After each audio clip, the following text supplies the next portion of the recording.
and planted other explosives will spend the rest of his life in prison. A jury found Ahmad Rahimi guilty on all counts today. TV 1055's Tony Aiello is live in Chelsea tonight with more for us. Tony. 395 days have passed since that pressure cooker bomb filled with ball bearings exploded here on 23rd Street. Several of the 31 people injured took the stand during the trial to relive the terror of that night. With a mountain of evidence, the jury needed just a few hours to convict Ahmad Rahimi on all counts. Broken windows have been replaced and damaged buildings repaired. Now, many in Chelsea say justice has been served. He definitely deserves it. I mean, I think everybody around here was very lucky that the outcome wasn't as bad as it could have possibly been. Monday morning in federal court, Rahimi looked away as the word guilty rang out 8 times. He faces life in prison for the most damaging terror attempt in New York City since 9/11. Boom!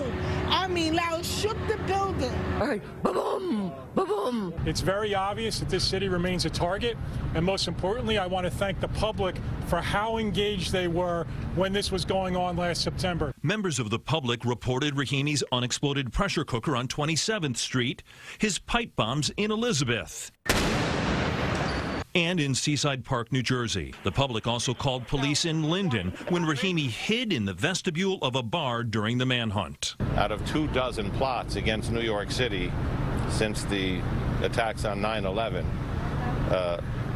Ahmad Rahimi learned a lesson which we keep reminding people of. This is the wrong place to try and carry out an act of terrorism. When he was caught after a shootout, Rahimi, a native of Afghanistan, was carrying this notebook pledging his support for holy war. Inspired by ISIS and Al-Qaeda, Rahimi built, planted, and detonated bombs. Surveillance video shows Rahimi practicing detonation skills in his family's backyard.